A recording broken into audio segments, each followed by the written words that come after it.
Bueno, buenos días a todos, bienvenidos a nuestro Facebook Live, en donde hacemos la discusión de lo que nosotros hemos denominado los diálogos de política empresarial. Es un ejercicio que hemos venido desarrollando, ya esta es la sexta ocasión en la cual lo hacemos, en donde iniciamos con la discusión inicialmente de en los distintos capítulos del libro que publicamos, el libro de Estrategia para una Nueva Industrialización 2, nos ha permitido hacer una discusión profunda, capítulo por capítulo, nos ha permitido hacer una discusión profunda, tema por tema. Lo terminaremos y luego seguiremos con otros diálogos, porque lo cierto es que nos hemos venido encontrando con que han terminado siendo como muy bien aceptados como formato de discusión ampliada.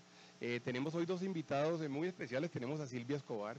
Silvia es economista de la Universidad de los Andes, además hoy en día es la presidenta de la organización Terpel. Bienvenida, Silvia.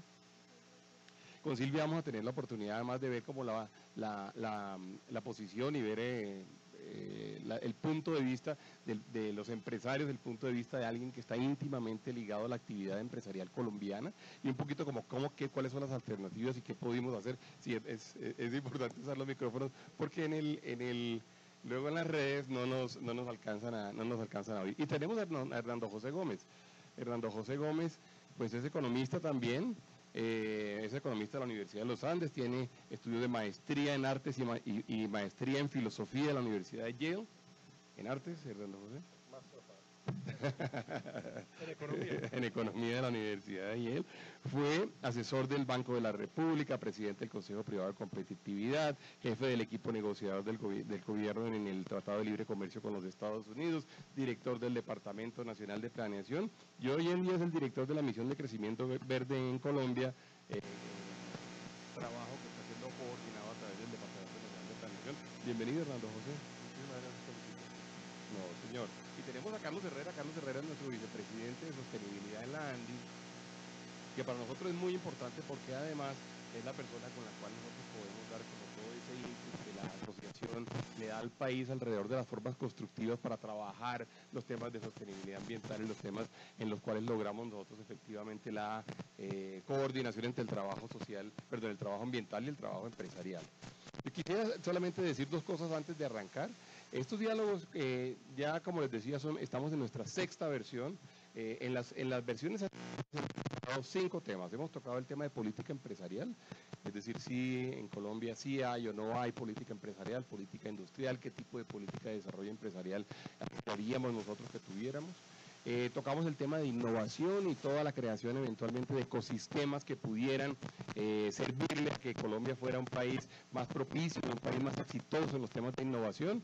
Tocamos el tema también de infraestructura, que fue el último de los diálogos que hicimos la semana pasada, en donde vimos todos los retos que tenemos en este momento, no solamente para infraestructura, sino también para logística, para intermodalismo, cuál es el efecto sobre la competitividad. Tocamos el tema de economía digital y tocamos el tema tributario, un tema tan sensible en nuestro país y donde nosotros consideramos que hay tantas tareas por hacer. En los diálogos hasta ahora pues han venido creciendo y han venido creciendo además en términos de sus reproducciones y de las personas que participan en los mismos. Yo invito a las personas que están en las redes a que nos hagan preguntas, las podremos solucionar en la medida en que las van haciendo justamente en el chat del diálogo a través de Facebook, pero les quiero contar que por ejemplo el último diálogo hemos tenido, del de la semana pasada hemos tenido más de hasta ahora 9.500 reproducciones, lo cual pues es un número pues gigantesco en términos de personas que están oyendo una hora de conversación bastante técnica, una hora de conversación pues, bastante profunda. La idea nuestra es poder servir, digamos, como escenario para toda esa conversación.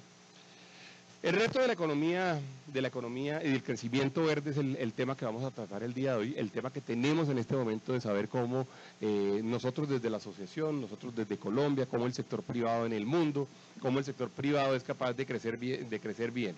Y yo quisiera sobre eso decir un par de cosas, digamos, como mera introducción.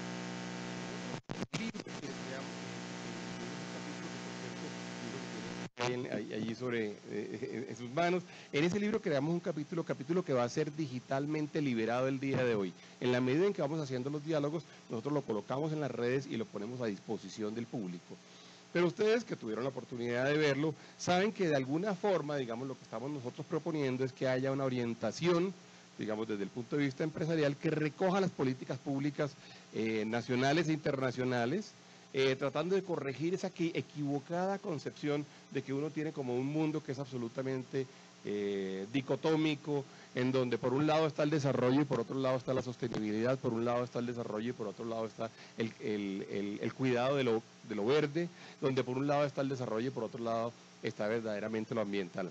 La pregunta nuestra al final del día es ¿qué debemos hacer nosotros desde la empresa, desde el sector privado, desde el sector público, desde las políticas públicas, desde la academia, para lograr que esto se dé? En ese orden de ideas, esto encaja muy bien con el trabajo que está haciendo Hernando José de la misión de crecimiento verde. Yo quisiera saltarme un poco a Silvia, digamos, pero a pesar de que las damas van primero, pero que saltarme a Silvia, porque de alguna forma Hernando José, ese es el trabajo que justamente está haciendo en este momento en la misión, que nosotros tenemos el honor y de verdad el placer de acompañar. Hernando, cuéntanos un poco lo que está pasando en este momento. El micrófono muy cerca, por favor. Sí, señor. Sí, primero muchas gracias por la invitación y felicitaciones por el libro de la estrategia para una nueva industrialización, muy oportuno y la verdad que muy bueno que podamos empezar estas discusiones. Yo creo que el capítulo que ustedes sacaron está muy alineado con lo que entiende la misión y los objetivos de la misión de crecimiento verde. Finalmente, lo que nosotros entendemos como crecimiento verde es crecimiento sostenible, que sea incluyente, con preservación del capital.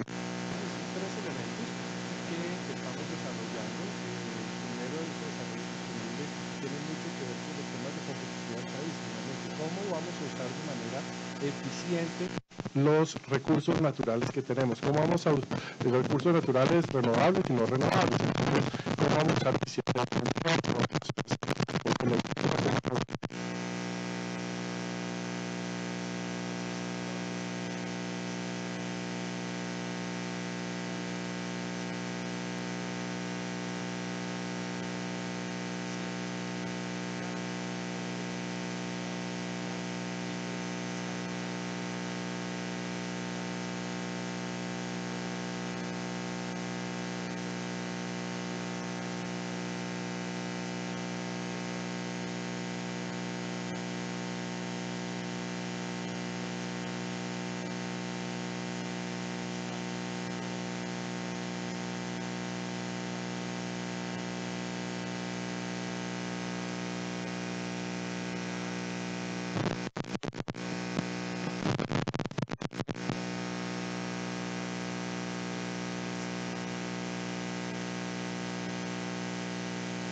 Constituencies, me piden alguien en las redes que te pegue un poco más el micrófono, sí, para que te oye bien. Ok, perfecto. Y estamos en un proceso en este momento en el cual esas consultorías nos están entregando insumos para definir una política y esa política, somos conscientes, se la vamos a entregar a un nuevo gobierno, pero también estamos generando precisamente una cantidad de stakeholders, de partes interesadas que empiecen a demandar eso para el país, porque realmente si no logramos un crecimiento sostenible que sea incluyente y que preserve el capital natural, pues vamos a encontrarnos que una cantidad de zonas del país, por ejemplo, ya tienen un estrés hídrico muy importante. O sea, la zona, por ejemplo, alrededor del Valle del Cauca, de Bogotá, de Cartagena, Barranquilla, son zonas que si siguen la demanda, por ejemplo, de agua, como viene y la forma en que la estamos utilizando, a la vuelta de muy pocos años, y esto es menos de una década, podemos tener serios problemas de abastecimiento en esos lugares. Entonces, hay muchas cosas que ya surgen y que requieren de unas políticas muy concretas, y eso es lo que pretendemos lograr como resultado de la misión de crecimiento verde. Si uno pudiera decir cuáles van a ser los entregables de la misión, ¿uno qué diría, Hernando José? Sí, los entregables de la misión fundamentalmente va a ser unas propuestas de política, ¿sí? Donde no solamente vamos a hablar de los qués, sino vamos a hablar de los cómo, los quiénes y los cuándos y las secuencias. O sea, lo que buscamos como entregable acá no es simple porque, digamos, como hay tantos diagnósticos y también hay tantas propuestas, pero la verdad es que, por ejemplo, para dar un ejemplo claro, el tema forestal yo creo que está sobrediagnosticado en Colombia. Sabemos cuáles son los problemas, se han planteado muchas alternativas y todos sabemos que hay unos problemas de seguridad jurídica, acceso a la tierra, etcétera. Pero no hemos tenido suficientes propuestas en cómo vamos a solucionar esos problemas, quién lo debe hacer, cuáles son las alianzas y los agentes claves para que podamos lograrlo. Entonces, eso es lo que pretendemos lograr como entregable fundamental de la misión desde el punto de vista de la planeación nacional. Bien, Silvia, digamos desde el punto de vista entonces del sector privado, de una persona que ha estado además en distintas organizaciones por mucho tiempo, también has estado en el sector público, un poco como cómo te acercas, digamos, a este tema y vamos, si quieren, construyendo, digamos, la discusión en la medida en que vamos hablando. Vamos a tener una hora para conversar. Mi compromiso es que terminemos a las 10 de la mañana, que es un poco el compromiso que siempre tenemos con las redes, para que sea una conversación exactamente de una hora. Silvia, por favor. Gracias, Bruce, gracias a todos. Lo primero que yo quisiera con todos los que nos están escuchando en la red es que pudieran tener la oportunidad de leer el capítulo de sostenibilidad de la estrategia para una nueva industrialización, porque yo creo que plantea realmente lo que tú estabas hablando, Hernando José, que yo creo que son los puntos básicos. Desde el empresariado, yo creo que hemos estado viendo en los últimos años cómo se está entendiendo muy mal todo el tema de sostenibilidad y todo el tema de cómo tener una economía verde, porque de nuevo, como decías tú al principio, mucho de lo que uno lee en las redes, por ejemplo, es que o se acaba el tema de producción o vamos a acabar con el país y vamos a acabar con esta, digamos, esta diversidad que tenemos en Colombia, en agua, en bosques, en todo. Y nosotros sabemos que no es así. Nosotros sabemos que una de las cosas que nos hacen falta es informar a la gente de que uno puede tener una economía verde, una producción verde. Uno puede producir y tener innovación y tener industrialización respetando toda esta diversidad ambiental que tenemos en el mundo y que tenemos en Colombia. Una de las cosas que me llamaba la atención, Bruce, leyéndome el capítulo, era cuando uno ve la araña es básicamente lo que nos compara con otros países que podrían estar mejor que nosotros en este equilibrio, en esta balanza de producción ambiental, es el tema de deforestación, Hernando José. Si uno ve, la deforestación es impresionante, entonces uno debería empezar por ahí, pero también tiene calidad de agua y calidad de aire. Entonces tenemos que empezar a entender que podemos tener una mejor calidad de aire, que podemos tener una mejor calidad de agua, pero eso no implica no innovar y no seguir produciendo con todas las necesidades que tiene el desarrollo en el país. Bien, Carlos Herrera, que además ha sido un estudioso de este tema por muchísimos años, ha hecho su carrera, digamos, en este tema. Yo quisiera que nos contara un poquito la visión para que luego, además, entre otras cosas, nos tranquilice, porque parte de lo que nosotros quisiéramos, digamos, sacar como resultado de esta conversación es un poco, ojalá, la conclusión de que al final no está demasiado tarde, de que hay muchas cosas por hacer, de que las podemos hacer bien, de que tenemos propuestas, de que cuáles son las propuestas. Carlos, por favor. Gracias, presidente. El libro plantea, digamos, una realidad global, que es que en la medida que hemos ido creciendo en el PIB, también estamos usando más recursos naturales. Esto se está volviendo de alguna manera insostenible, pero hay buenas noticias, hay maneras de ser más eficiente y es un poco lo que plantea el libro sin abandonar el crecimiento del PIB que es necesario. Entonces el libro plantea varias opciones que tenemos en Colombia. Tenemos la opción de crecer bajos en carbono, es decir, utilizar energías renovables, ser más eficiente energéticamente. Tenemos la oportunidad también de trabajar en el tema de economía circular, cerrando ciclos de materiales. Tenemos la oportunidad también de restaurar el capital natural. Tenemos un gran reto en Colombia de recuperar nuestras cuencas, nuestros ecosistemas. Tenemos oportunidades también de utilizar eficientemente los recursos naturales, el agua, la energía, el suelo. Todas estas oportunidades se plantean como también oportunidades de crecimiento, de nuevas oportunidades de negocios, de nuevos sectores. Entonces lo que estamos viendo es que Colombia sí ya tiene ejemplos y puede seguir un camino de crecimiento verde que además lo va a hacer más limpio, pero a la vez va a crear oportunidades de negocios. Entonces tenemos que cambiar un poco las prácticas comunes. Va a tener un gran reto de esta nueva política, que es articular lo ambiental con las políticas sectoriales.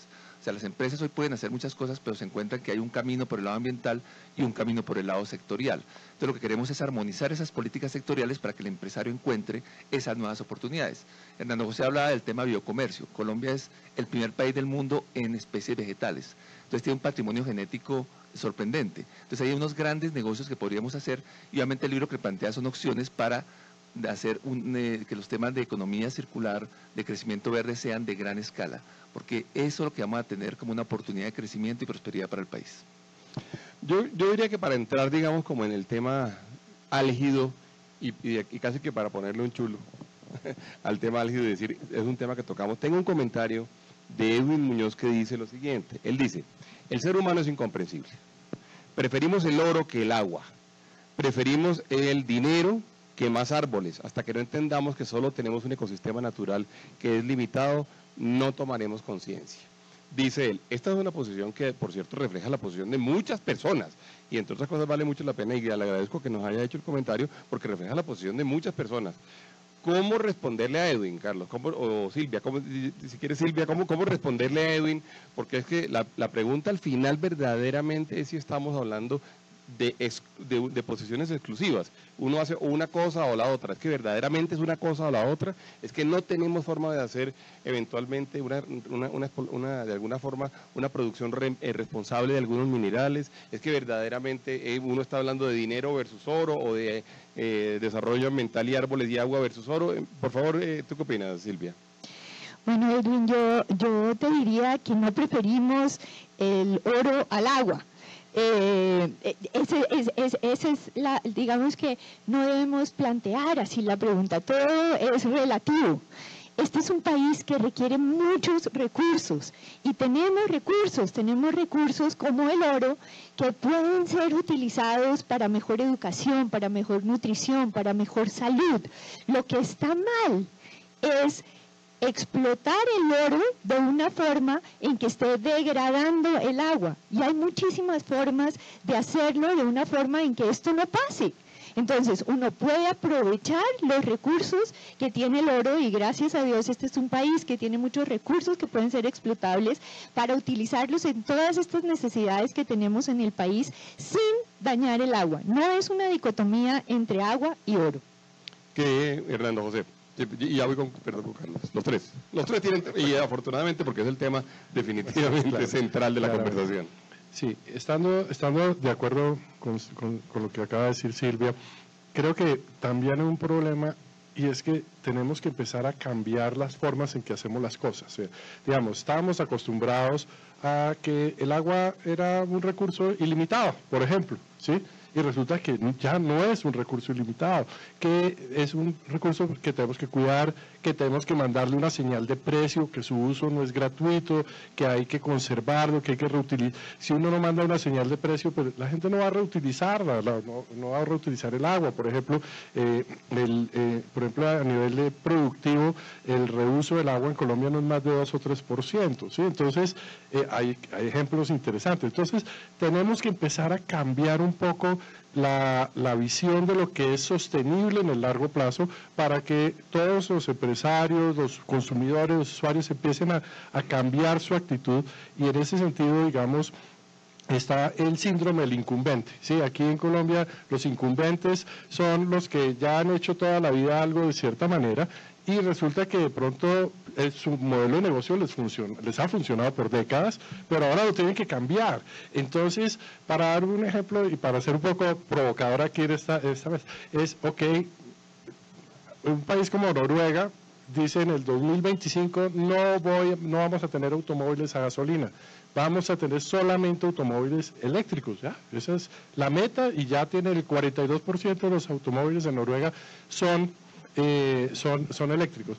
Obviamente para todos los que tienen su negocio alrededor de la venta de gasolina, pues por eso dije que quería ser provocador, Silvia, en esto, van a tener que pensar en cómo adapto mi modelo de negocio, pero eso es posible. Uno ve ejemplos como el de la IBM, que es el ejemplo clásico de producir mainframes, pasó a producir computadores portátiles y pasó a dedicarse a la consultoría. Entonces, en la medida en que... O es el ejemplo como Kodak.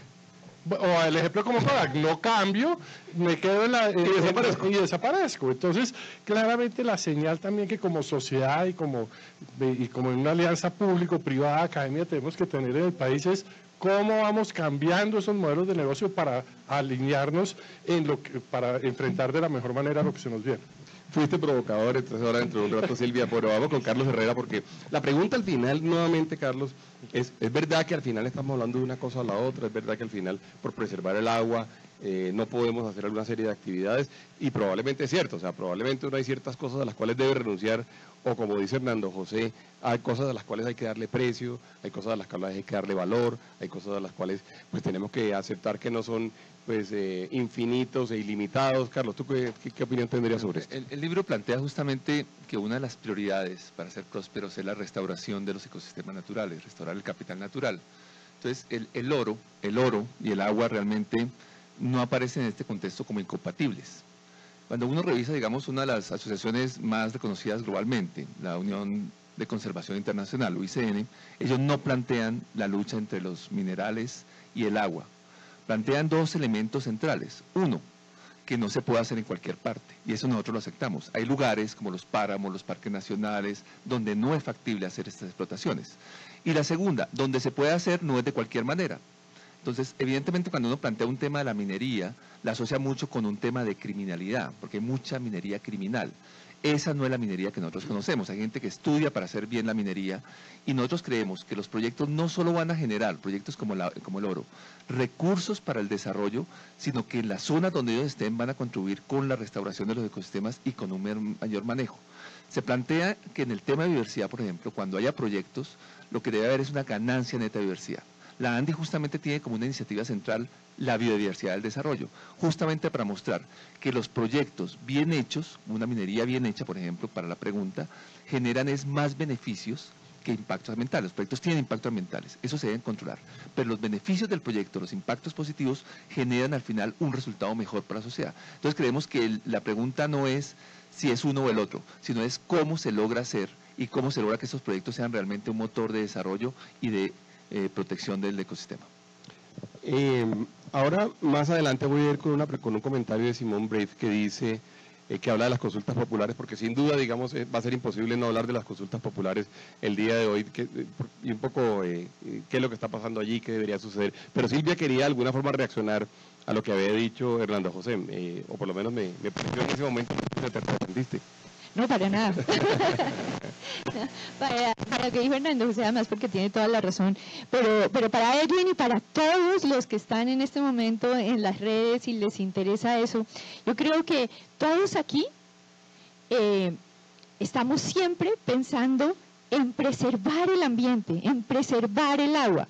Yo en particular, lo que tenemos, y Carlos lo dice mucho mejor, claramente se ve como él sabe mucho más que yo de estos temas, es en dónde y cómo hacerlo bien. Yo he visto, de hecho, minería artesanal que se hace con todas las técnicas para no contaminar el agua y que son impresionantes. O sea, no solo es la minería a gran escala, es minería pequeña, pero con una buena metodología. Y volviendo a lo que decía Hernando José, nosotros, por ejemplo, Terpel, como ustedes saben, vende combustibles fósiles.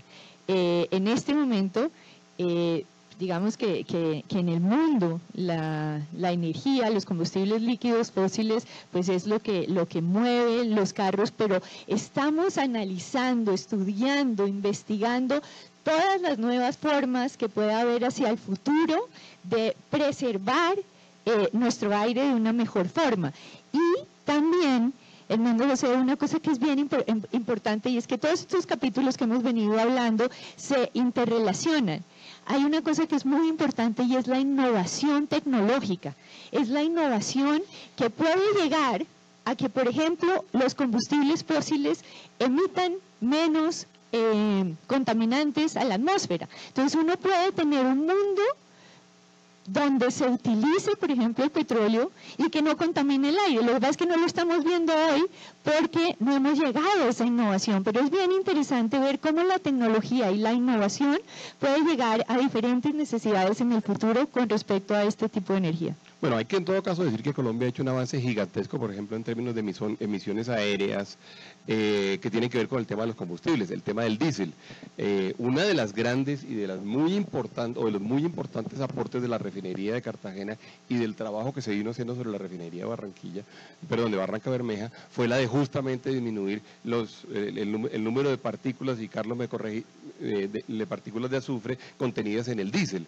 Entiendo que estábamos hablando de 4.000 y bajamos a 50. 4.000 y bajamos a 50. Estábamos hablando de 4.000 y eran las medidas que se hacían en una ciudad como Bogotá, partículas por millón, era partículas por millón, ¿no? 4.000 por millón, y bajaron a 50, que además es uno de los estándares más altos probablemente del mundo, y es parte de las cosas que hoy en día han sucedido en Colombia. Silvia, por favor. Pero además el ejemplo que ponía Carlos es bien importante. Por ejemplo, en Bogotá, cuando se inició el Transmilenio, inició así. Decía, el Transmilenio va a tener, porque yo no me acuerdo, eran 1.000 y pico antes del Transmilenio, y cuando se inició en la anterior administración, digo, nosotros no vamos a tener ningún diésel que tenga una contaminación mayor a, no me acuerdo cuánto era el punto, pero así se inició la necesidad de tener un combustible diésel de mejor calidad, igual que lo que está haciendo Holanda o Noruega, se hizo en Bogotá en este momento. Y lo mismo, uno establece unos parámetros, y a esos parámetros tenemos que llegar.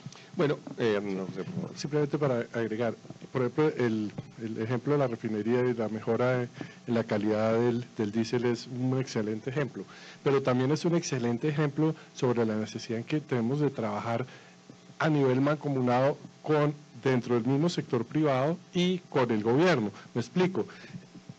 Ese diésel es estupendo, pero tiene que utilizarse en los motores adecuados, ¿sí? Entonces, si nosotros seguimos con el parque automotor de hace 30 o 40 años, da lo mismo que tengamos diésel de 50 partículas o por millón a tener el de las 400 o 500, porque entonces, por ejemplo, en Colombia hace falta una política de transporte urgente, una política de transporte que realmente permita la modernización del parque automotor, que saque que, como en cualquier parte del mundo, un camión de más de 10 años de uso, 7x24 no debería estar rodando por nuestras carreteras porque está contaminando mucho más de lo que nos está aportando en términos económicos. El costo de esa contaminación es mucho mayor que la otra. Entonces, en ese sentido, tenemos que empezar a buscar que todos los demás sectores pongan de su parte y dejen de defender el status quo, o sea, buscar que haya fórmulas. Obviamente se necesitan fórmulas gana-gana, se necesita apoyo del Estado, se necesita decisión también y liderazgo de los empresarios.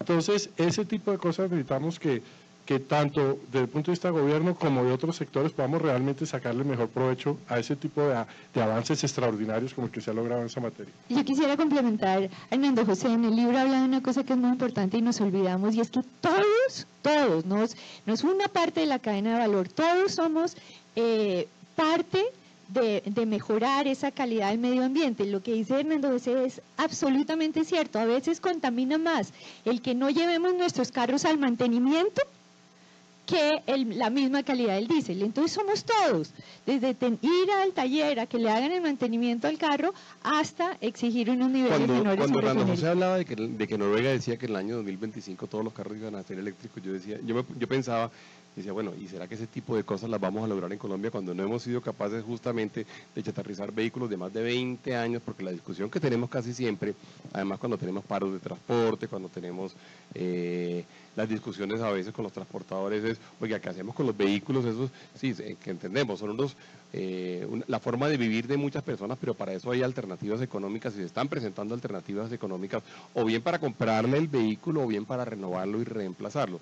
Yo no quiero terminar este pedazo de la discusión sin generar como una propuesta o generar una posición alrededor de cómo podríamos nosotros verdaderamente conciliar, digamos, la posición extrema de personas que sienten que cualquier actividad económica es lesiva, digamos, al medio ambiente, versus la posición de algunos como nosotros que creemos que hay formas de hacer las cosas.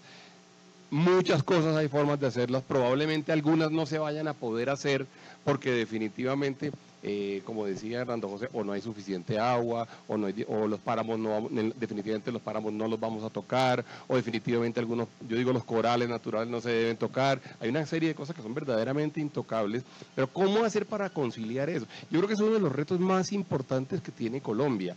De hecho, la discusión, que para mí es un poco demasiado política, de las consultas populares y bastante poco técnica, esa discusión en todo caso es un síntoma, digamos, de esa confrontación que existe entre unas personas y las otras. ¿Cómo hacer para que efectivamente Colombia pueda crecer siendo responsable? Ese es tu gran reto, por cierto, en la misión. Claro. Otro de los entregables de la misión precisamente va a ser adoptar una serie de metas, ¿no?, en los diferentes áreas, digamos, para que no solamente el país tenga unas metas de crecimiento, unas metas de competitividad, sino también unas metas de calidad del desarrollo y calidad de las políticas en cuanto a la preservación del capital natural del país. Entonces, en ese sentido, en la medida que nos pongamos unas metas, que además no pueden ser simplemente vamos a hacer el país ambientalmente más amigable en el 2030, eso no dice nada. Tenemos que ponernos unas metas donde podamos hacerle seguimiento anual para ver cómo las estamos cumpliendo. Entonces, primero, me parece clave tener esas metas y ponerle una anualidad, y ahora precisamente en algo que la ANDI está muy activa, que son en las metas de desarrollo sostenible de las Naciones Unidas, allí, digamos, creo que vamos a poder incorporar mucho de esta discusión. Lo segundo es que tenemos que empezar a incorporar dentro de los modelos y que le metemos las políticas, etcétera, todos esos factores de más largo plazo, ¿sí?, de ambientales, de conservación ambiental, de manejo y recuperación, digamos, de nuestros ecosistemas, etcétera. Tenemos que empezar a meterlos dentro de nuestro modelaje y ponerle los costos adecuados para poder evaluar las políticas. O sea, en un momento dado, como lo decía Carlos, tenemos que decir, bueno, esta explotación de este mineral, así usemos la mejor tecnología, ¿es positiva o es negativa en términos netos para el desarrollo sostenible del país? Ese tipo de mediciones son las que tenemos que hacer, y yo estoy totalmente de acuerdo. Esto tiene que ser una discusión técnica. Esto no puede decir simplemente, es que a mí no me gusta que haya una mina junto en mi vereda. No, pues, digamos, tenemos que empezar a incorporar mecanismos de evaluación más objetivos para que podamos hacerle una verdadera relación costo-beneficio a este tipo de políticas y este tipo de proyectos. ¿Qué más podemos hacer, Carlos? En la ANDI nos planteaba, presidente, el ejemplo, o sea, hacer cosas en el territorio, involucrar actores que tradicionalmente podrían estar en contra, por ejemplo, los institutos y las instituciones dedicadas a la conservación. Tenemos esfuerzos en la industria petrolera, industria de energía, industria minera, donde se están uniendo bajo una prioridad regional estos actores para ver qué hacen en el territorio para restaurar ecosistemas, para que las comunidades conozcan qué es. Bueno, tenemos el caso de Putumayo, donde estamos trabajando hoy en día temas como el ecoturismo a partir de las aves, nuevos productos de exportación como las mariposas, las aves, nuevos productos pioneros. Las empresas petroleras pueden jugar un papel muy importante en la restauración, en la contribución para la protección y la creación de las áreas protegidas que faltan. Eso lo estamos también haciendo en la zona del Canal del Dique. Vamos a crear dentro de poco un número más alto en esa zona de reservas de la sociedad civil. O sea, lo que yo creo es que una de las maneras de dar respuesta a las preocupaciones ciudadanas es con el ejemplo, es mostrando cómo esos actores que podrían ser antagónicos, trabajando juntos, pueden mostrar de una manera seria, trabajando con institutos de investigación, resultados para la sociedad. Lo que nosotros pensamos es que en un futuro, con ejemplos como estos y muchos más que desarrolle el sector privado, la gente va a querer que haya proyectos en su región, porque va a traer beneficios, pero hay que mostrarlo, hay que dar la oportunidad de participación, hay que oír las preocupaciones y las quejas, dar una respuesta apropiada y sobre todo generar acciones que hagan que el entorno donde se dan estos proyectos petroleros, mineros, de energía, sean mejor después de que llegue el proyecto que cuando no estaba. Sí, Silvia. Yo quiero salirme un poco porque yo creo que ellos ya han dicho todo lo que es importante a nivel sectorial. Solo quisiera decir una cosa, y es, a mí me gustaría, y esto es no solo para este sector, que nos escucháramos más y que buscáramos más información. Este tema que tenemos de lo que se ha llamado la posverdad, que en realidad no es la posverdad sino la mentira, estamos creyendo muchas cosas que no son ciertas. Yo los invito a que todos en las regiones, en las diferentes empresas o sectores donde estemos, escuchemos al otro y busquemos números, busquemos evidencias y trabajemos juntos. todo lo que está diciendo Carlos aquí me parece espectacular y es la forma realmente de lograr avances que unan o que acaben con esa dicotomía. Entonces, escuchémonos un poco e indaguemos un poquito, no creamos lo primero que leemos cuando leemos cosas tan... Sí, yo quiero adicionar a eso y le pedí a Ricardo Lozano que nos acompañara un segundo porque en la ANDI acabamos de crear el Centro Nacional del Agua, que es básicamente un centro de pensamiento, un think tank, en donde básicamente nosotros lo que estamos tratando de hacer es plantear la pregunta de cómo podemos nosotros, en el tema específico del agua, trabajar conjuntamente en términos de la preservación de ese recurso en particular. Y a Ricardo le voy a pedir que nos cuente un poco, porque la pregunta que he venido haciendo alrededor de cómo hacemos para trabajar juntos en las cuencas, es una pregunta a la cual Ricardo, que es el director del Centro Nacional de Agua de la ANDI, a la cual Ricardo ha venido planteando una propuesta que yo creo que va a terminar siendo la propuesta de trabajo con las comunidades, que yo quiero que de alguna forma Ricardo le cuente un poco a todos los que nos están acompañando y a todos los que están viendo, digamos, esta conversación, cómo es que lo estamos pensando hacer. Ricardo, por favor. Gracias, Bruce. Bueno, Bruce, ¿Se ve? Bruce, gracias. Yo creo que el tema es mucho más sencillo de lo que pensamos, es el tema también de las escalas. Es como nosotros hablamos de estos temas en Bogotá, lo podemos decir muy bien, pero cuando uno va al territorio, la situación es completamente diferente, el escenario es completamente diferente, la realidad es completamente diferente. No solamente en el territorio se ven los conflictos, también se encuentran las soluciones, y allí están las soluciones. Y uno ve empresas petroleras que han logrado seguir precisamente un proceso maravilloso de inclusive involucrarse en los relatos y en los ritmos de las comunidades también, respetando precisamente esas necesidades que ellas también tienen, de alimento, de bebidas, de agua potable, de cultura, de tradición, y esa es la clave. Entonces hemos podido descubrir de verdad grandes ejercicios que han hecho el sector petrolero y el sector minero en el país, el sector energético también, y que es lo que queremos y es lo que Bruce quiere, y es que precisamente desde aquí podamos coger esos acuerdos que ya existen. Mira que la Corte Constitucional le insiste al sector de mina de energía, haga esos acuerdos, siéntese, Bogotá, autoridad de Bogotá, escuche a la autoridad territorial, no le diga que no es una autoridad territorial, lo contrario, siéntese y define los acuerdos, y eso ya existe. Hace más de 30 años uno ve pactos por el agua, ve acuerdos por el agua, acuerdos de cómo es que entre todos podemos vernos juntos en la cuenca, y eso es lo que queremos de la ANDI, Bruce. Es una conversación, es un tema de conversar, es un tema de tomar decisiones conjuntas, es un tema de trabajar comunitariamente. Exactamente. Nosotros estamos convencidos de que eso se puede hacer, Sí. y es un poco como la propuesta que has planteado. Sí, de vernos juntos, y es un nuevo relacionamiento, pero que ya existía de manera individual. Inclusive cometimos un error y no contarlo. También no visibilizarlo a los medios de comunicación, no contarlo como lo estamos haciendo acá. Nos quedamos quietos, sí, en eso, y no contar lo que estábamos haciendo bien, porque las licencias ambientales todavía habían existido, los permisos todavía habían existido, producción más limpia todavía había existido, economía verde, crecimiento siempre ha existido, pero no lo contamos. Y no contamos esos resultados que ya se están dando en muchas regiones del país. Bueno, muy bien, muchas gracias. Quería pedirle a Ricardo que nos complementaran esto. Digamos, para darle como un cierre, digamos, a esta primera parte, y para terminar con un segundo bloque, me gustaría que pensáramos, lo mencionó Hernando José, lo mencionó Carlos en cierta forma. Carlos está siendo en este momento interrumpido. Lo mencionó Carlos en este momento, lo mencionó Silvia, y es el tema de un poquito cuáles son realmente las alternativas que tenemos para generar, digamos, mencionaron nuevos negocios, hablaron de innovación, hablaron de nuevas aproximaciones.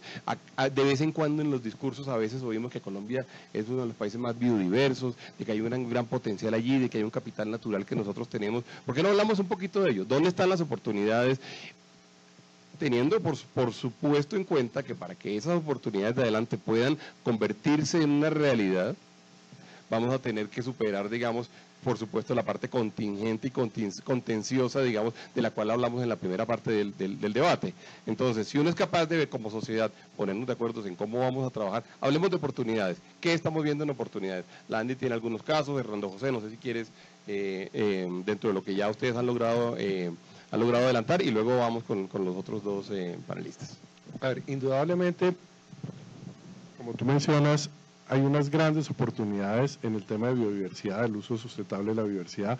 Ahí todo lo que es, por ejemplo, temas de alimentación sana, temas de cosmetología natural, farmacología natural, todos esos son áreas donde podemos tener muchas ventajas comparativas. Y eso es grande, eso es importante, eso es una cosa pequeña. Eso, a veces hay gente que me dice, sí, pero eso es como artesanal, eso es como... No, eso puede ser muy grande. O sea, cuando uno ve algunos ejemplos, y siempre usamos el de Natura, por ejemplo, de Brasil, eso es una empresa ya multinacional con ventas de billones de dólares. O sea, yo no tengo las cifras exactas, pero sí estos pueden ser negocios muy grandes. Y ahora que estamos pensando, precisamente, yo prefiero hablar del posacuerdo para no entrar en las discusiones de la posverdad y la mentira y todas las cosas, pero en el tema del posacuerdo, hombre, en la medida que podemos integrar 150 municipios a la actividad económica del país, sí, gracias al acuerdo, las oportunidades son gigantescas, y no podemos cometer el error gravísimo de poner a la gente a producir simplemente más de lo mismo para el mercado interno, porque vamos a tener situaciones muy, muy graves porque la gente finalmente, los precios se van a caer, y si no empezamos a empezar a exportar para nuevos mercados, producir para nuevos mercados, productos que están creciendo en su demanda. Es que hay que recordar simplemente, un europeo típico está gastando no más de su 3% de su ingreso en alimentos, ¿sí? Pero entonces está súper dispuesto a comprar alimentos que tengan un premium porque son orgánicos, porque son saludables, porque son trazables, porque son amables, que se produjeron de una manera amable con el medio ambiente. Están dispuestos a subir eso del 3 al 4 o al 5. Entonces, mercados son los que hay, son grandes, y lo que necesitamos es, además, un tema es conocimiento, porque podemos tener todas las normas, todas las regulaciones y los decretos, pero necesitamos formar a la gente para que pueda producir eso, para que pueda tener las mejores prácticas, certificarse mejores prácticas agrícolas, y tener también al mismo tiempo unas entidades del sector agropecuario que sean impecables desde el punto de vista técnico, y eso le ha faltado dramáticamente al país, hay que decirlo. Esas entidades del sector agropecuario todavía dejan mucho que desear, tienen que tecnificarse, tienen que modernizarse, tienen que incluir el personal adecuado para que realmente este tipo de producción se pueda dar. Y eso es a nivel rural, pero a nivel urbano también hay unas posibilidades muy interesantes. Todo lo que es los negocios y servicios que se dan alrededor de la economía circular son negocios inmensos, o sea, todo lo que tiene que ver con reutilización, reciclaje, disposición adecuada de basuras, generación de energía con lo que queda de la basura que simplemente ya no se puede utilizar, generación de fertilizantes con los residuos orgánicos, los fertilizantes naturales. Ahí hay unas posibilidades inmensas. Yo cuando veo estas discusiones del relleno de Doña Juana, es dramático cuando uno piensa que los coreanos ya se pusieron de meta al 2030 para cerrar su último relleno sanitario. ¿Por qué? Porque van a estar reciclando todo, el 99.5% de sus desechos los van a estar reciclando de manera productiva. Entonces nos tenemos que no podemos seguirle pagando en Colombia a los rellenos sanitarios por la cantidad de basura que lleven, por Dios. Tenemos que pagarles por todo lo contrario, porque minimicen la cantidad de desechos que quedan.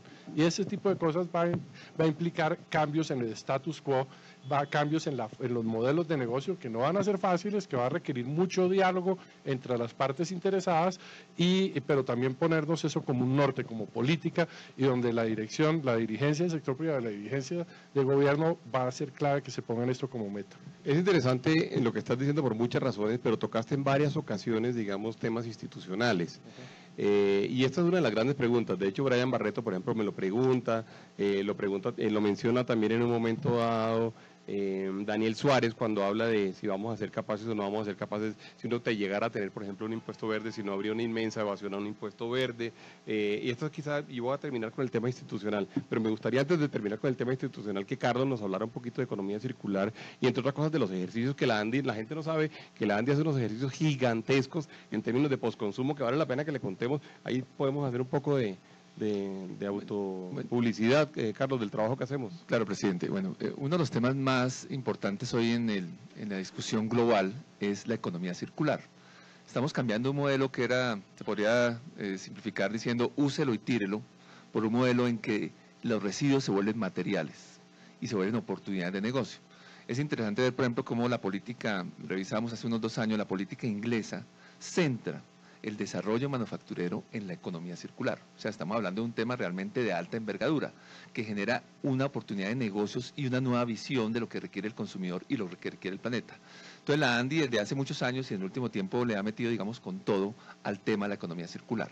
Desde los años 30 del siglo pasado, 1930, se empezó el tema de reciclaje de los metales en Colombia. En los años 40 del siglo pasado fue el papel, en los años 70 fue el vidrio, en el año 2000 entró el PET. Entonces hay una larga tradición que hoy hace que más o menos unas 2 millones de toneladas al año se reincorporen al aparato productivo, generando oportunidades de negocios y competitividad. Aquí que están unos colegas de la industria del papel, la mayoría de empresas papeleras en Colombia viven del reciclaje, fueron diseñadas para eso. Pero tenemos una propuesta mucho más ambiciosa, porque si bien esos productos se manejan bien, tenemos una cantidad de productos que al final de su vida útil no deben llegar a los rellenos sanitarios, como bien dice el doctor Hernando José. Entonces tenemos en la ANDI la creación de los 7 programas más grandes de gestión de residuos postconsumo, que le llamamos así, pero realmente es una gestión de materiales. Entonces las baterías, las llantas, las luminarias, los farmacéuticos, los plaguicidas, las neveras, son hoy en día gestionados. Estamos preparándonos para los programas aún más grandes. Vamos a extender el tema a todos los electrónicos. El próximo año, los próximos 2 años, vamos a estar los televisores, las lavadoras, las planchas. Y un proyecto aún más grande que estamos en construcción. Todos los envases y empaques que salen de plástico, de vidrio, papel, de Tetra Pak, todos ellos van a empezar a ser gestionados. Esto lo vemos como una oportunidad, primero, de reducir el impacto en los rellenos sanitarios y alargar su vida útil, sino terminar de alguna manera evitándolo. Segundo, como una oportunidad de negocios muy importante, porque va a incluir muchas empresas que tendrán que innovar. ¿Qué hago con el envase de plástico que no tiene solución? Habrán muchos emprendedores que van a generar negocios. Y una oportunidad también para el sector manufacturero que va a empezar a recoger productos. Es mucho mejor recoger una botella de vidrio que ir a una mina a explotarla. Es mucho mejor recoger una tonelada de papel que ir a generar, de pronto, tomar de un bosque los árboles. Entonces creemos que esto es una gran revolución que se está dando, porque está llegando también a temas como la huella hídrica, la huella de carbono. Entonces hay un gran cambio en la manera como los empresarios conciben la gestión ambiental. No solo una gestión, digamos, de cumplimiento que se está superando ya hace algún tiempo, sino una gestión de oportunidades para intentarse en mercados globales, ser más eficientes y responder a las preocupaciones de los consumidores y las cadenas globales de suministro. Sí, yo no sé si para todo el mundo quedó claro porque se mencionaba como en términos generales. Por ejemplo, nosotros no hacemos lo de papel, nosotros no hacemos lo de vidrio, nosotros no hacemos lo del PET, pero sí hacemos una serie de programas y tenemos que son los programas de llantas, Carlos quizá Sí, cuenta. los programas que nosotros tenemos son 7 programas generales. O sea, hoy lo recogemos, para que ustedes tengan una idea, más o menos 3 millones en el año 2017, vamos a recoger 3 millones de las llantas que se pusieron al mercado. Vamos a seguir subiendo, acercándonos a los 5 millones, más o menos el 80% de las llantas de aquí a unos 4 o 5 años van a ser recogidas, procesadas, reincorporadas a lo de asfalto. Tenemos un programa también muy grande del tema de pilas, se recogen las pilas, van a ser, los materiales se van a reutilizar, uno inmenso de computadores, recogemos computadores por todo el país. Esos programas reincorporan, generan empleo verde, innovación, nuevos productos. Por ejemplo, el oro está en todos los electrónicos, eso se recupera parcialmente ese oro, se reincorpora. Tenemos programas también de envases de plaguicidas de diferentes tipos. Hoy más o menos el 60% de los envases en el campo se recogen en más de 500 municipios y tenemos un montón de programas nuevos que están llegando. El de neveras. El de neveras es un programa pionero, un programa que protege la capa de ozono, evitando que los gases lleguen a ella, pero también genera un conjunto de empleo al utilizar los materiales, las espumas. Entonces tenemos programas, digamos, crecientes y esas son iniciativas, digamos, de un carácter obligatorio que tenemos, pero también hay muchas iniciativas de las empresas de aprovechar, por ejemplo, lodos de las plantas de tratamiento, de utilizar los residuos de uno para otro. Entonces hay muchas iniciativas en que el empresario está viendo que la economía circular es una oportunidad y casi una obligación dentro de un proceso cada vez más competitivo. Está dejando de ser como un tema de, porque lo que estamos cambiando es una gran noción. Nosotros decíamos que teníamos residuos, hoy ya no hablamos de residuos, hablamos de materiales. Apenas con materiales veo oportunidades de uso. Sí, algo se puede hacer con eso, correcto. Gustavo Cruz nos habla, y entre otras cosas vamos, si quiere, el último tema que es el institucional. No sé si querías mencionar algo de esto, Silvia, pero adelante, por favor. Sí, porque yo creo que es importante desde el empresariado ver eso, qué estamos viendo y cómo, como lo dice Carlos, ya uno no ve la basura que está produciendo, sino sino ve un tesoro ahí, un capital que tiene invertido. Entonces, digamos, como ejemplo, nosotros tenemos todo el tema de fondo de aceites usados, que antes tanto los tarros como los residuos que quedan, todo esto lo estamos reutilizando y reciclando. Por ejemplo, en las plantas de abastecimiento uno coge la borra, que es lo que queda abajo de los tanques de combustible, y a través de microorganismos los convierte en fertilizantes, y eso por ahora no lo vendemos, pero lo podemos vender, y eso es un insumo grande y eso mejora las eficiencias de las empresas. En las tiendas estamos tratando, además de hacer encadenamientos con nuestros proveedores e incluso con nuestros clientes, para ver cómo no generamos residuos en las tiendas, sino que utilizamos todo lo que quede ahí, y utilizamos además productos que sean biodegradables. Yo creo que el entender que la nueva economía circular es una forma más eficiente para las empresas de tener más utilidades, sabiendo que además está contribuyendo con el medio ambiente, es un cambio en la mentalidad empresarial. Bueno, muy bien. Vamos con el tema institucional. Bueno, y todo esto, digamos, lo pensamos, todo esto lo diseñamos, todo esto lo volvemos política pública o propuestas de política pública, y luego tenemos que ejecutarlo, tenemos que trabajar con el Estado. Yo siempre me pregunto, bueno, y todo esto que haremos no se nos convertirá, mencionaba Hernando José al principio de la conversación que deberíamos hacer como un estudio verdaderamente de evaluación de cada proyecto, pues un poco lo que cuando estudiábamos evaluación social con componente ambiental, ¿sí? De cada uno de los proyectos. Entonces yo decía, bueno, y eso no se va a convertir entonces en una inmensa pesadilla. ¿Cómo Colombia se puede verdaderamente preparar para hacer bien estas cosas? ¿Cómo podemos nosotros, con la institucionalidad que tenemos, hacerlo? O si es que tenemos que cambiar, o si es que tenemos que tener la institucionalidad fuerte en el tema agrícola, de investigación y demás. Sobre eso, digamos, ¿qué podemos nosotros decir? Porque sin duda, cualquier cosa que uno proponga en Colombia tiene que obligatoriamente pasar por pensar en el tema institucional y sobre cómo va a funcionar, porque pues, las experiencias no siempre han sido buenas. Hernando José, ¿qué opinas? Muy buena pregunta, Bruce, lo que uno siempre dice mientras está pensando ahora, ¿cómo respondo a esa pregunta tan difícil? Está muy bien. No, a ver, primero hay un tema de coordinación al interior del gobierno. Bruce y yo pasamos hemos trabajado en gobierno y sabemos que lo más difícil de toda nuestra gestión era coordinar al mismo gobierno. Entonces, tener esas instancias, que cada ministerio, que cada instituto, que cada agencia no se vuelva una isla, sino que realmente haya una política que se esté ejecutando de manera coordinada, tomando en cuenta, digamos, los diferentes aspectos económicos, sociales, ambientales, institucionales. Eso es algo que no es fácil, y que es una manera en que nos tiene que obligar a trabajar más unidos. Hay cosas que son increíbles. Por ejemplo, una vez cuando nosotros adoptamos, por ejemplo, el nuevo índice de pobreza en Colombia, que cuando yo era director de planeación, que saliera el señor vicepresidente a criticarnos en público sin haber ni siquiera llamado a preguntarnos qué consistía el cambio, eso no puede ser. O sea, digamos, realmente necesitamos fortalecer mucho algunas instancias de decisión. Existen, infortunadamente han perdido la dinámica y el peso específico. Voy a decir, por ejemplo, el COMPES. Indudablemente necesitamos que el COMPES sea un lugar de coordinación de políticas de gobierno. Se adoptó el tema del CISCLIMA, pero el CISCLIMA duramos 2 años en la pelea de si eso lo debía coordinar planeación o el Ministerio de Medio Ambiente. Eso no tiene sentido, digamos. Había unas decisiones y había que dar una línea y tiene que empezar a operar. Está el mismo CONFIS a nivel de Hacienda, porque hay que incluir a los señores al Ministerio de Hacienda en todas estas discusiones de una manera mucho más activa. Entonces, creo que uno tiene que tener unas instancias de decisión y una manera de resolver las diferencias entre los diferentes ministerios, diferentes agencias, que no existe. Los coreanos tienen un sistema simpático y curioso, y es que cuando hay una diferencia muy grave entre 2 ministerios o 2 áreas, digamos, del gobierno, lo primero que el primer ministro se sienta con ellos en un salón donde van estos ministros sin asesores, porque en ese momento ya los asesores están tan enganchados y se odian mutuamente que es imposible tomar. Se sientan con un escribiente y no salen de ahí hasta que no se pongan de acuerdo. Y si no se ponen de acuerdo, el primer ministro es el que toma la decisión, punto. ¿Sí? O sea, pero eso es una anécdota, pero hay maneras de resolverlo y esa parte, digamos, nos hace mucha falta.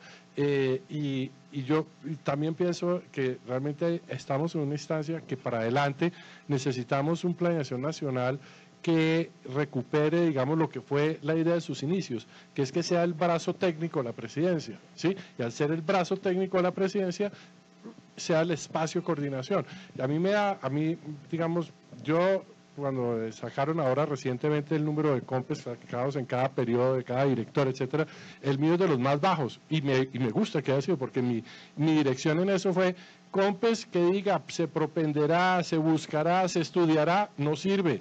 Estudien, propendan, busquen y después sí sacamos el COMPES. Entonces hay que lograr que, digamos, esas instancias de coordinación ya son soluciones, no problemas, y yo creo que ese es un reto que tenemos por delante. Y eso desde el punto de vista macro, digamos, pero desde el punto de vista de los empresarios, la institucionalidad.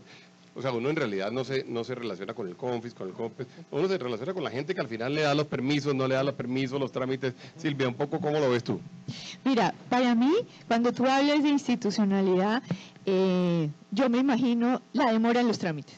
O sea, la demora en los trámites, la falta de claridad frente a lo que hay que cumplir y la falta de permanencia de los requerimientos. Entonces, cualquier empresario, cualquiera que quiera iniciar una empresa de reciclaje, no sé qué, lo primero que tiene que saber es cómo va a ser dentro de 10 años o dentro de 20 años, y resulta que aquí cambian las normas todos los días. Entonces, yo creo que se requiere de una institucionalidad que tenga agilidad, claridad y sostenibilidad en el tiempo. Carlos, esto mismo, pero además teniendo en cuenta el tema territorial, porque de alguna forma nos quedamos en la relación, digamos, con el empresario, en el tema macro, y luego la institucionalidad territorial, que además fue mencionada en varias ocasiones, pero que sin duda para nosotros, desde el punto de vista del empresariado, es casi que la que más relevancia tiene en términos de que nos encontramos con ella en el día a día. Y es así.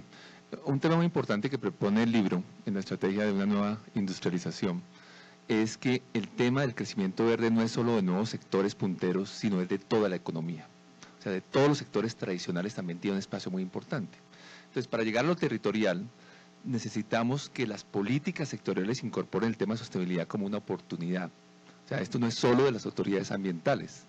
Los municipios requieren recibir lineamientos sectoriales y necesitan que de alguna manera las entidades sectoriales y las autoridades ambientales nacionalmente también allanen muchas de las pugnas. Muchas de las pugnas que uno ve en el territorio se dan porque las políticas sectoriales y ambientales o sociales no se han hablado. Entonces, cuando le toca al municipio resolverla, él resuelve ya a medio de pugnas o consultas. Pero territorial es fundamental y ahí juega un papel muy importante las autoridades ambientales. Las autoridades ambientales que manejan más de 2 billones de pesos al año en inversiones de las entidades que tienen más libertad para invertir, su indicador de resultado es si se gastó la plata, no si mejoró la calidad de los ríos, no si redujo la reforestación. Entonces necesitamos una nueva set de indicadores y necesitamos que esa autoridad se articule mucho con el municipio, para que las apuestas del municipio también se coordinen. Nosotros tenemos una descoordinación en lo sectorial, en lo nacional con lo ambiental. Luego falta alineamientos para el tema territorial y finalmente el municipio no se habla correctamente con la corporación. Llega el empresario y encuentra un desorden que tiene que resolver. Por eso las licencias se vuelven tan complicadas, porque la licencia termina resolviendo todas esas disyuntivas. Tenemos que avanzar en temas que decía la doctora Silvia, unas reglas claras y estables, una simplificación de reglas. Desde que se creó el Ministerio de Medio Ambiente no ha habido el primer antitrámites para normas que tienen que ver con el tema territorial. O sea, las corporaciones también hay que entender, el gobierno, cada vez que saca una norma, tenemos una tendencia jurídica muy extraña, creamos un procedimiento, una regla, un informe. Las autoridades también están saturadas de trámites. Necesitamos hacer un antitrámites para dejar lo esencial, impulsar el desempeño, facilitar los negocios y buscar una coordinación entre las políticas. Bueno, muy bien, inclusive Juan Camilo Quintero, que es nuestro gerente en Medellín, nos está diciendo aquí por la red, nos está diciendo en Antioquia, en la ANDI, con el área metropolitana y el centro de PDN más limpia, hemos venido trabajando en una plataforma de economía circular para residuos, una iniciativa que se ha venido iniciando y que va muy bien, ese tipo de trabajos.